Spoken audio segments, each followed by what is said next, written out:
Hey there, welcome LinkedIn fam.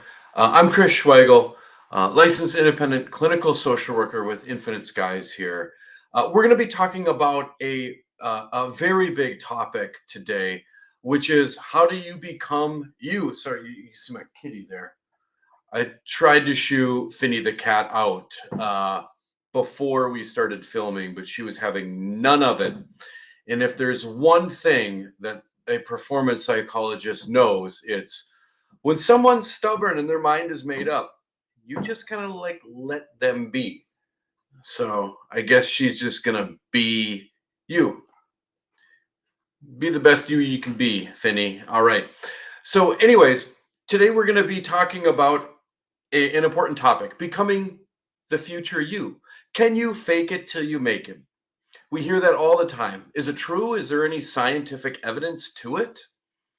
I'm here to say, yeah. And we're going to back it up with three different psychological theories about how you can become the person who you want to be. But first things first, some examples from my life.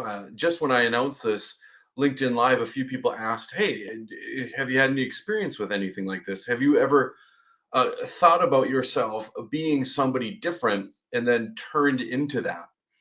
Yeah, this has happened to me quite a bit, and I'm guessing it's happened to you quite a bit. You'd like to have it happen more. And so let's put some scientific frameworks to it so that you can use this as a guide, as a how-to, as a framework on how you can change in your life moving forward. Now, just thinking of my life, there's been lots of times when I've changed my personal identity, who I was. I've became that person that I was faking it to be. The first one is a real estate investor. In 2012, I was living in a friend's basement den, no windows, or maybe there was like those little like tiny like 2-inch windows there or 3-inch windows. Anyways, it wasn't legal, but I think we're past the statute of limitations on that, and so I'm free to talk about my living arrangements in 2012, where I paid my buddy Graham $250 to live in his basement, and I desperately wanted to have more money.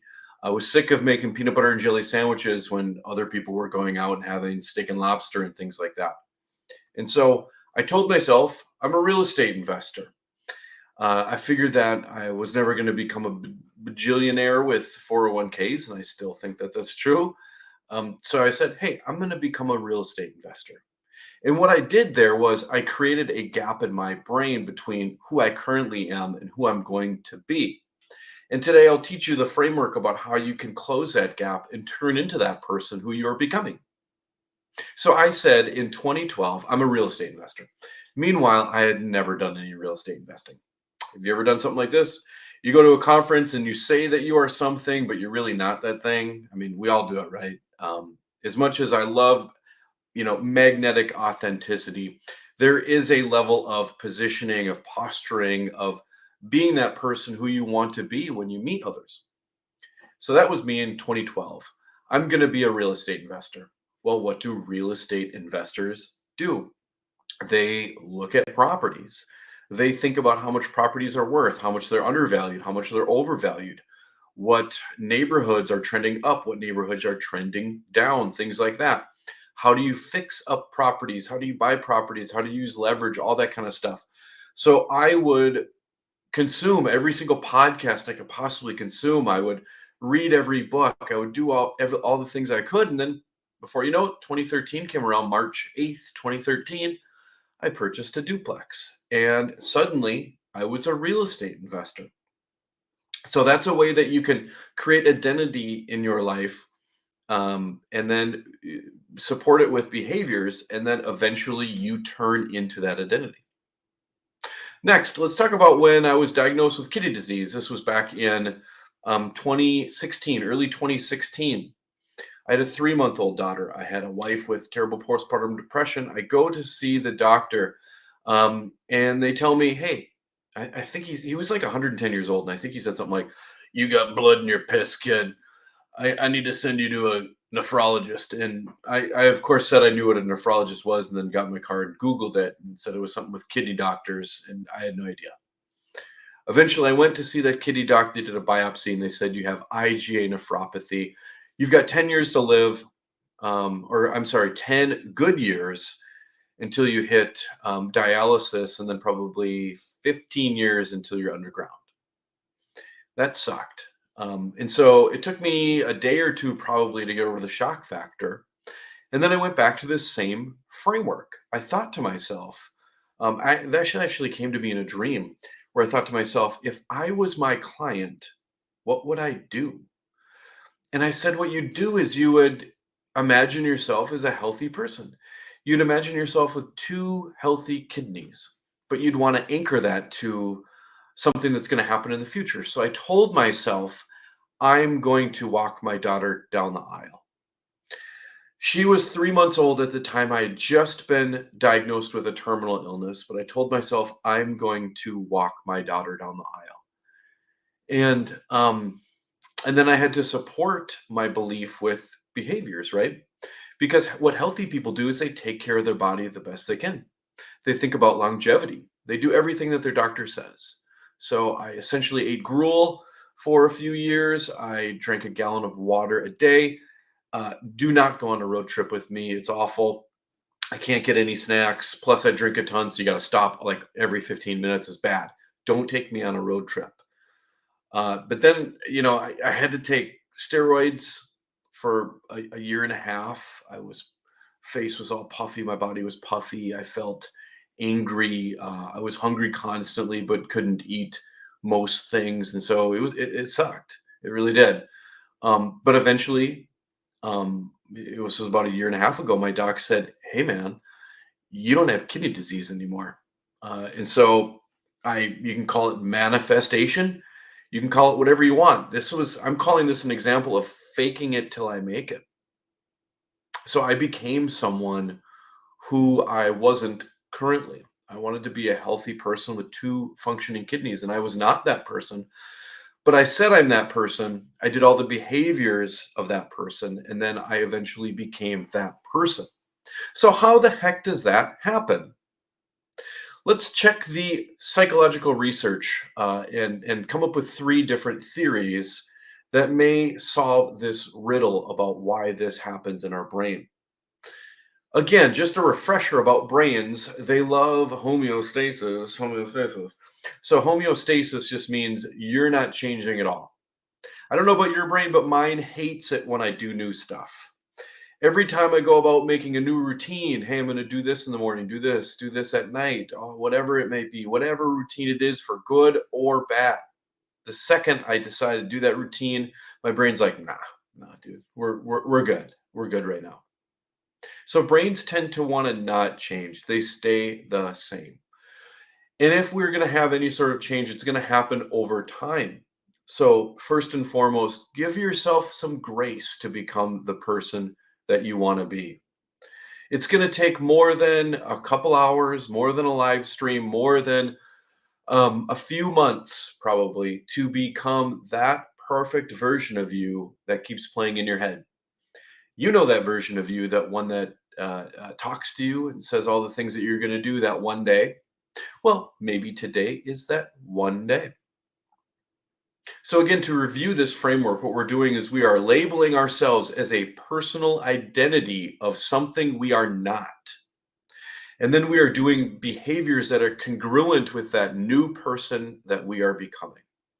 And last, we're allowing our brains some time to just catch up to speed to the new us. The first psychological theory we're going to get at is called what is it? I've got my notes. Self-perception theory. So this goes back to Daryl Burns' work that he did in the 50s, and then he finally published his grand seminal works in the late 50s. Self-perception theory really pushed the narrative forward from where we were at before this self-perception theory. Before it was all behavior. So we're looking at like B.F. Skinner and like behavioral modeling and shaping and things like that. Before self-perception theory, a lot of what we know about us was like on shaping our behaviors through positive rewards, through negative rewards, through reinforcement. Rats in a cage, they press this lever, they get a treat. They learn to press this lever all the time.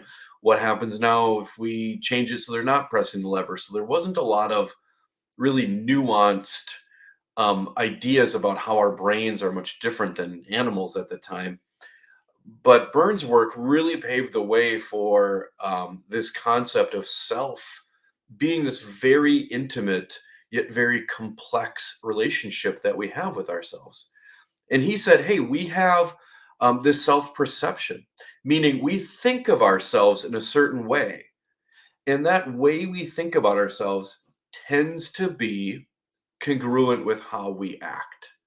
So, for instance, you are your job title. I am a social worker. I am a psychologist. I am a therapist. I am a dad. I am a husband. All these things that you do or that I do that we inherently label ourselves as, we say that's who I am. And now we can get into like a more of a modern view of this of, I'm a runner, I'm a healthy person, I'm a real estate investor. We have these personal narratives and their identities that we set in stone about who we are. Next, we're going to talk about personal narrative theory.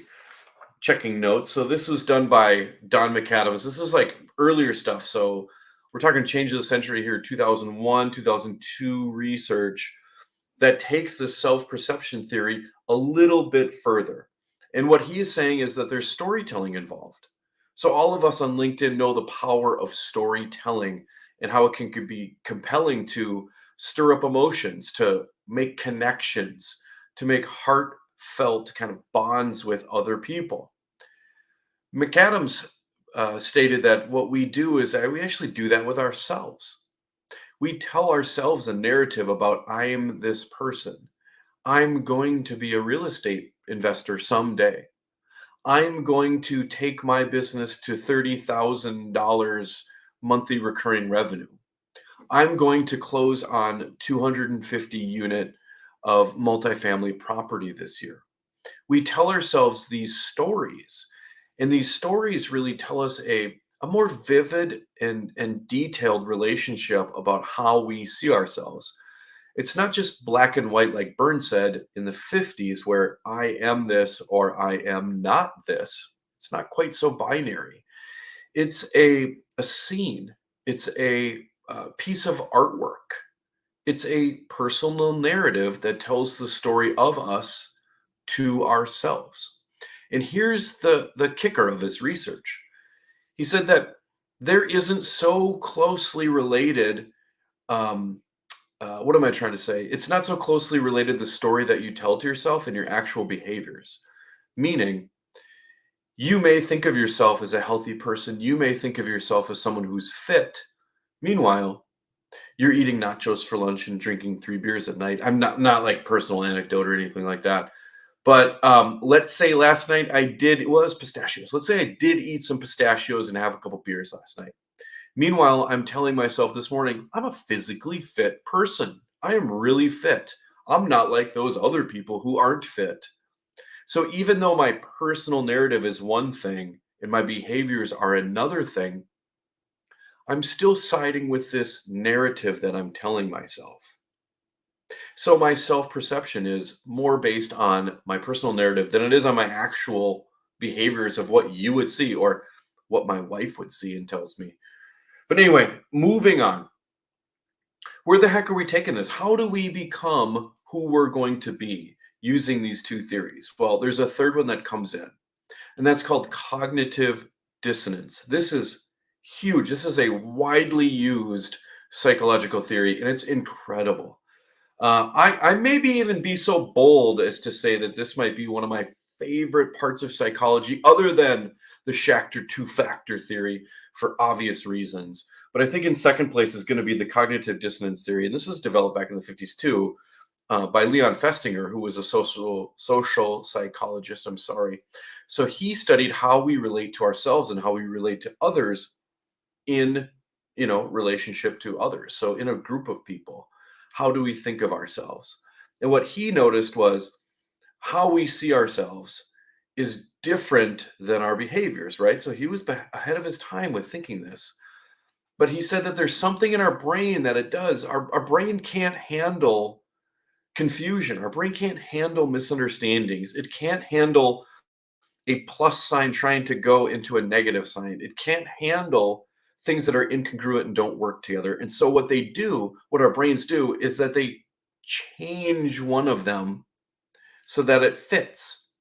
So, for instance, if you see yourself as physically fit as a personal identity, but you're up late at night, there was a fire going, you guys. There was a fire going. I had a couple beers, just 2 beers. I had my laptop out, so I was pretending to work. I had some pistachios, sure. Did I have another little mini boss? Sure, I did. I didn't eat any shells. But let's say your behavior is one of someone who's irresponsible and drinks beer and eats pistachios in front of a cozy, warm, beautiful fire on a December night, but your personal narrative of yourself is that you're physically fit. There is cognitive dissonance there. Cognitive meaning brain and thinking, dissonance meaning it doesn't add up. How does someone who's physically fit do behaviors that someone who's physically fit does not do? That does not add up. So, what our brains do one of two things. They say, hey, we're either going to change our behaviors or we're going to change our viewpoint of ourselves. And that's where the magic lies here in faking it till you make it. If I tell myself back in 2012 that I'm a real estate investor, but I'm really not a real estate investor, I've created cognitive dissonance in my body. Cognitive dissonance meaning brain confusion. My brain's like, who the hell are we? Are we a dude who lives on a mattress on the floor in our friend's basement den? Boy, that sounds terrible. It was. It was. I mean, I had a sweet drum kit, cool skateboard, but nothing else really. My friends were going to rent me a moving truck, but no need, bro. No need. I don't have any stuff. But anyway, back to the framework. If I tell myself I'm a real estate investor, but I'm doing none of the behaviors of a real estate investor, my brain has a problem. Which one are we going to figure out? Most of the time, we are not intentional about this framework. And so our brains just change our identity. That's much easier. That's way easier.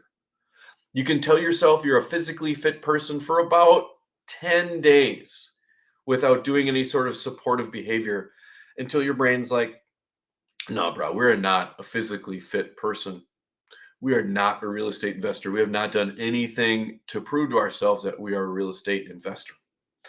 So your identity, your personal narrative changes. However, there's a chance here that you can change your narrative if you do some behaviors that fall in line with your identity. If you say you're going to be a real estate investor, listen to real estate investing podcasts, view properties differently, talk to people about being a real estate investor. Your brain will start to look at that evidence and say, maybe we are a real estate investor. Your confidence in making a move will grow. What you talk to other people about will inherently change to more towards real estate investing. You'll find yourself saying things like, I'm in the market for a property. Yeah, I've been looking for a property for a couple months. Do you have any properties? Things like that. You're going to naturally find yourself into more and more settings of which a real estate investor would be in. Let's say you want to be physically fit. Instead of eating pistachios and having a couple beers in front of a warm, roaring fire, maybe what you do is go to bed. Maybe what you do is, do a couple planks. Maybe what you'll do is, walk around, take a walk outside to unwind instead of doing things that are unhealthy. After a while, your brain starts to think, you know, I think we're healthy. I do think we're healthy. And your brain thinks in a we, not an I, because your brain sees itself as just one department of your body. And so you think, I think we're healthy. Or if you get diagnosed with a terminal illness, but you are determined to walk your daughter down the aisle, and you say, I have a healthy body that is perfect for kicking kidney disease in the ass. I've said that to myself thousands of times. You will take behaviors to walk down that aisle and you will become that healthy person.